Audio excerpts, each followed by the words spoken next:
अस्सलामुअलैकुम वरहमतुल्लाह। जी क्लास, कैसे हैं आप? उम्मीद है कि आप खैर ऑफिस से होंगे और आपने लेसन नंबर 2 अच्छे तरीके से लर्न कर लिया होगा और एक बार आपने लिख के उसकी प्रैक्टिस भी कर ली होगी। कल के टॉपिक में हमने my dear students forward reaction और रिवर्स रिएक्शन की डेफिनेशंस और आपको मैंने डेली लाइफ से 2 एग्जांपल्स के साथ उसको एक्सप्लेन करके दिखाया था। आज हम केमिस्ट्री 10 क्लास चैप्टर नंबर 9 का लेसन नंबर 3 स्टार्ट करेंगे। आज हम आपको 3 बेसिक डेफिनेशन सिखाएंगे। एक डेफिनेशन का नाम होगा जी केमिकल इक्विलिब्रियम स्टेट, सेकंड का होगा स्टैटिक इक्विलिब्रियम और थर्ड वन का होगा my dear students dynamic equilibrium state. My dear students, अब हम केमिकल इक्विलिब्रियम स्टेट की डेफिनेशन देखेंगे। केमिकल इक्विलिब्रियम स्टेट में क्या होता है कि जब आपका रेट ऑफ फॉरवर्ड रिएक्शन जो होता है, आपका रेट ऑफ फॉरवर्ड रिएक्शन होता है वो सेम हो जाता है रेट ऑफ रिवर्स रिएक्शन के। ठीक है जी, जब rate of forward reaction rate of reverse reaction के इक्वल हो जाता है तो आपके जो रिएक्शन मिक्सचर की कंपोजिशन होती है, जो आपके रिएक्शन मिक्सचर की कंपोजिशन होती है जी, कंपोजिशन ऑफ रिएक्शन मिक्सचर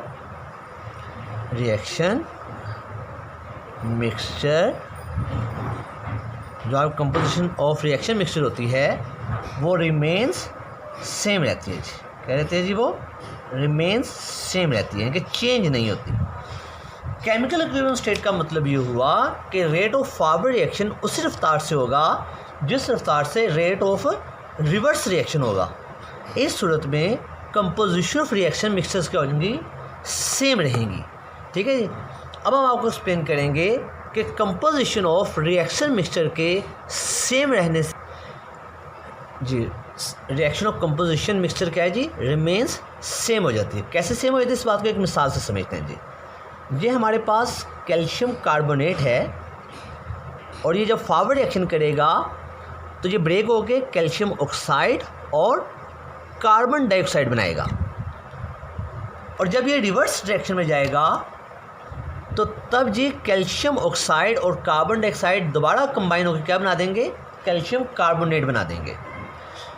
अब हम कहते हैं जी कि कैल्शियम कार्बोनेट का अगर फॉरवर्ड रिएक्शन का रेट हम कहते हैं, अगर हम कहते हैं जी इसका फॉरवर्ड रिएक्शन का रेट जो है वो 10 है कि 10 mole of calcium carbonate break होके कैल्शियम ऑक्साइड और कार्बन डाइऑक्साइड बना रहे हैं, तो हम कहेंगे जी उसी वक्त at the same time 10 molecules of या 10 मोल्स ऑफ कैल्शियम ऑक्साइड और कार्बन डाइऑक्साइड कंबाइन होके कैल्शियम कार्बोनेट बना रहे हैं। यानी कि रेट ऑफ फॉरवर्ड रिएक्शन और रेट ऑफ रिवर्स रिएक्शन दोनों क्या हो जाएंगे जी? सेम हो जाएंगे। जब दोनों रेट सेम हो जाएंगे तो उस वक्त अमाउंट ऑफ कैल्शियम कार्बोनेट और अमाउंट ऑफ कैल्शियम ऑक्साइड और कार्बन डाइऑक्साइड रिमेन सेम रहेंगी, ये चेंज नहीं होंगी। ठीक है जी। Amount of reactants and products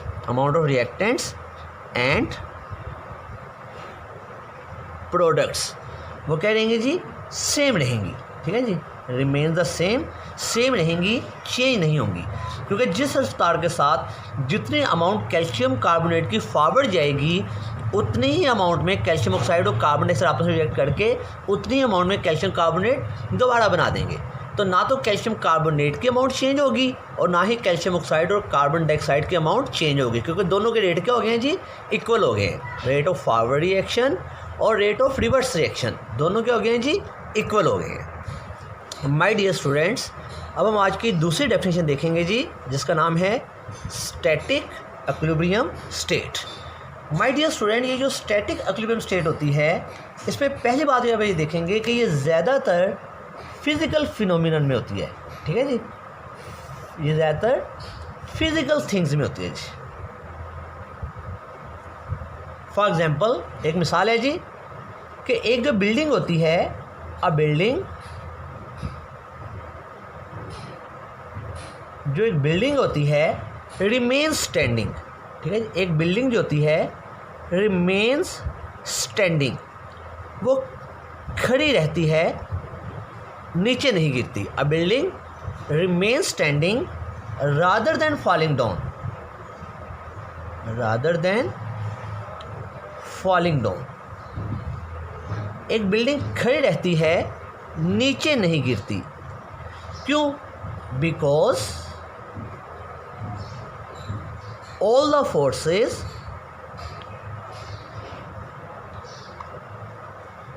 क्योंकि उस पर जितनी फोर्सेस लग रही होती हैं, बिकॉज ऑल द फोर्सिंग्स, जितनी भी सब फोर्सेस लग रही होती हैं, acting upon it are balance. वो क्या होती हैं जी? वो बैलेंस होती है। उसमें जितनी फोर्सेस लग रही होती हैं वो सारी क्या होती हैं? बैलेंस होती हैं। स्टैटिक इक्विलिब्रियम स्टेट असल में फिजिकल थिंग्स में इस्तेमाल होती है। एक मैंने मिसाल दी है आपको कि एक बिल्डिंग जो होती है वो खड़ी रहती है, नीचे नहीं गिरती, फॉलिंग डाउन नहीं होती, क्योंकि उस पर जितनी भी फोर्सेस लग रही होती हैं वो सारी की सारी क्या होती हैं जी? बैलेंस। मिसाल के तौर पर एक बिल्डिंग है तो उसकी 4 वॉल्स होती हैं जी।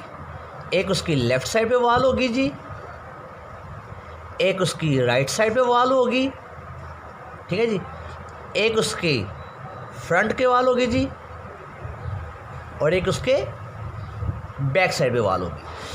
तो ये जो फोर्स, ये फ्रंट वाली, ये लेफ़्ट साइड की हो गई, ये राइट साइड की हो गई, ये फ्रंट की हो गई, और ये उसके बैक की होगी। तो ये 4 वॉल्स क्या कर रही हैं? ये जो सारी की सारी वॉल्स हैं, जो सारी वॉल्स क्या कर रही हैं जी? इक्वल फोर्स लगा रही हैं, ठीक है।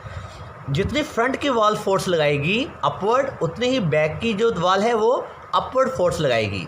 ऐसे ही लेफ़्ट और राइट, ये सारी फोर्सेस आपस में क्या हैं? लेफ़्ट और राइट, ये दोनों वॉल की फोर्सेस इक्वल हैं। और ऐसे ही जी आपकी जो फ्रंट वाली है, फ्रंट वाली और बैक वाली, ये सारी वॉल्स की फोर्सेस क्या हैं? इक्वल हैं। क्योंकि तमाम फोर्सेस इक्वल हैं, इसलिए स्टैटिक इक्विलिब्रियम में जो बिल्डिंग होती है वो रिमेन्स स्टैटिक रहती है, खड़ी रहती है, गिरती नहीं है, फॉलिंग डाउन नहीं होती, ठीक है जी। और स्टैटिक इक्विलिब्रियम में जो आपका रिएक्शन होता है वो आगे प्रोसीड होना रुक जाता है, ठीक है जी। एट द एंड में आपको स्टैटिक इक्विलिब्रियम स्टेट की डेफिनेशन बताता हूँ। स्टैटिक इक्विलिब्रियम स्टेट क्या होता है जी? When reaction ceases to proceed, ceases to proceeds, ठीक है जी, ceases to proceed, ठीक है जी, it is called static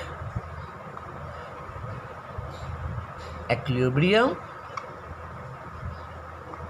state, ठीक है जी। जब रिएक्शन आगे जाना रुक जाता है, सीजेस कहते हैं जी स्टॉप को, सीजेस किसे कहते हैं जी? स्टॉप को, ठीक है जी। सीजेस का मीनिंग क्या होता है? स्टॉप।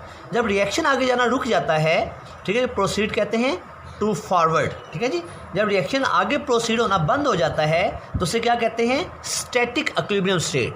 क्योंकि हमने कभी नहीं देखा कि एक बिल्डिंग की एक दीवार नीचे जा रही हो, एक ऊपर जा रही हो, ठीक है जी। या लेफ्ट वाली दीवार नीचे चली जाए और राइट वाली ऊपर चली जाए तो पता चले छत मूव कर रही है आपकी, तो आपकी जो टॉप होता है, टॉप ऑफ द रूफ, वो मूव नहीं करता, क्योंकि इसमें 4 फोर्सेस जो होती हैं वो क्या हो रही है जी? सेम फोर्सेस लगा रही होती हैं, जिसकी वजह से ये स्टैटिक है, क्योंकि रिएक्शन यहाँ पे रुक गया हुआ है। इसलिए मैंने कहा था कि स्टैटिक इक्विलिब्रियम की जो एग्जांपल्स होती हैं वो फिजिकल स्टेट्स में नज़र आती हैं, ज़्यादातर बेजान चीज़ों में नज़र आती हैं, ठीक है जी। माय डियर स्टूडेंट्स, अब मैं आपको आज की लास्ट डेफिनेशन समझाता हूँ जी। इसका नाम है जी dynamic equilibrium state. Dynamic equilibrium state में आपका रिएक्शन स्टॉप नहीं होता जी। रिएक्शन जो होता है स्टॉप नहीं होता, रिएक्शन डजंट स्टॉप, रिएक्शन रुकता नहीं है, ठीक है जी, पहली बात। फिर होता क्या है कि जो आपका रेट ऑफ फॉरवर्ड रिएक्शन होता है, लेकिन होता क्या है जी, रेट ऑफ फॉरवर्ड रिएक्शन और rate of reverse reaction equal हो जाते हैं। रेट ऑफ फॉरवर्ड रिएक्शन और रेट ऑफ रिवर्स रिएक्शन क्या हो जाते हैं, इक्वल हो जाते हैं। रेट ऑफ फॉरवर्ड रिएक्शन वो क्या होता है जी, वो इक्वल हो जाता है रेट ऑफ रिवर्स रिएक्शन के। ठीक है जी, रेट ऑफ रिवर्स रिएक्शन के क्या हो जाता है जी, इक्वल हो जाता है। बट लेकिन वो दोनों रेट एक दूसरे के होते हैं जी opposite, but in opposite direction, but in opposite directions. लेकिन दोनों की डायरेक्शंस क्या होती हैं जी, ऑपोजिट होती है। डायनेमिक इक्विलिब्रियम स्टेट में रिएक्शन रुकता नहीं है, बल्कि rate of forward reaction is equal to rate of reverse reaction होता है, but taking place in opposite direction. लेकिन ये दोनों एक दूसरे के ऑपोजिट डायरेक्शन में हो रहे होते हैं। मिसाल के तौर पर आप देखिए, अभी हमने एग्जाम्पल की थी जी, अगर मैं कहता हूँ जी कि हाइड्रोजन गैस आयोडीन गैस से मिल रही है, तो उसका फॉरवर्ड रिएक्शन क्या होगा जी, हाइड्रोजन आयोडाइड गैस बनती है जी। ठीक है जी। अब रेट ऑफ फॉरवर्ड रिएक्शन अगर मैं कहता हूँ जी 10 है, तो उसी रफ्तार से उसी रेट के साथ मैं कहूँगा कि रेट ऑफ रिवर्स रिएक्शन जो है, रेट ऑफ रिवर्स रिएक्शन वो भी किस रेट से हो रहा है जी, 10 के रेट से हो रहा है। मतलब 10 के रेट के साथ हाइड्रोजन आयोडीन का मॉलिक्यूल जो है ब्रेक हो रहा है और हाइड्रोजन गैस और आयोडीन गैस बन रही है। तो rate of forward reaction, rate of, देखिए जी यहाँ पे लिखते हैं जी, अब यहाँ पे रेट ऑफ फॉरवर्ड रिएक्शन जो है, rate of forward reaction, rate of forward reaction जो है जी वो इक्वल हो गया है किसके भला, रेट ऑफ रिवर्स रिएक्शन के। लेकिन हैं दोनों क्या जी एक दूसरे के ऑपोजिट हैं दोनों क्या जी एक दूसरे के ऑपोजिट हैं। ये देख लीजिए, अगर रेट ऑफ फॉरवर्ड रिएक्शन 10 है तो रेट ऑफ रिवर्स रिएक्शन भी क्या है 10। लेकिन रेट ऑफ फॉरवर्ड रिएक्शन जो है, अगर ये अब लेफ़्ट से राइट जा रहा है, लेफ़्ट से राइट जा रहा है, तो रेट ऑफ रिवर्स रिएक्शन क्या कर रहा है जी, वो राइट टू लेफ़्ट जा रहा है। ठीक है जी, वो कहाँ जा रहा है जी, राइट टू लेफ़्ट। ठीक हो गया जी। माय डियर स्टूडेंट्स, इस तरीके से पता चला कि डायनेमिक इक्विलिब्रियम स्टेट में रिएक्शन स्टॉप नहीं होता। ठीक है जी, यहाँ पे रिएक्शन स्टॉप नहीं होता, reaction does not stop, reaction रुकता नहीं है, बल्कि रेट ऑफ फॉरवर्ड रिएक्शन और रेट ऑफ रिवर्स रिएक्शन दोनों सेम हो जाते हैं, but taking place in opposite direction. लेकिन उनकी दोनों की डायरेक्शन क्या होती है जी, ऑपोजिट डायरेक्शन होती है। माय डियर स्टूडेंट्स, कल मैं आपको फॉरवर्ड रिएक्शन और रिवर्स रिएक्शन की मैक्रोस्कोपिक प्रॉपर्टीज़ बताऊंगा, और साथ हम इंशाल्लाह इसको ग्राफिकल तरीके से रिप्रेजेंट करेंगे कि केमिकल इक्विलिब्रियम स्टेट किस तरीके से एस्टेब्लिश होती है। अब हम आपको आज की टास्क बताते हैं कि आप आज होमवर्क में क्या करेंगे। माय डियर स्टूडेंट्स, आज आप घर में ये तीनों डेफिनेशंस लर्न करेंगे और इनको एक बार ज़ुबानी लिख लेंगे। Chemical equilibrium state, static equilibrium state और डायनामिक इक्विलिब्रियम स्टेट, इन तीनों डेफिनेशन को माय डियर स्टूडेंट्स आप एक बार अच्छे तरीके से याद करने के बाद लिख लेंगे। ठीक है जी। माय डियर स्टूडेंट्स, ये डायग्राम और ये डेफिनेशंस हैं आपके बुक के पेज नंबर 4 के ऊपर मेंशन की हुई हैं। ठीक है जी, ये आप डेफिनेशन बुक के पेज नंबर 4 से याद कर लेंगे। ठीक है जी। उम्मीद है कि आपको आज का लेसन अच्छे तरीके से समझ लग गया होगा। इंशाल्लाह कल दोबारा मुलाकात होगी। अपना ख्याल रखिएगा। आप वीडियो को लाइक कर सकते हैं। किसी भी किस्म का कोई कमेंट्स हो तो आपसे शेयर कीजिए। किसी भी किस्म का क्वेश्चन आपको ना समझ लगा हो तो माय डियर स्टूडेंट्स आप पूछ सकते हैं। इंशाल्लाह उसका जवाब आपको टेक्स्ट की फॉर्म में प्रोवाइड कर दिया जाएगा। अस्सलामु अलैकुम व रहमतुल्लाह।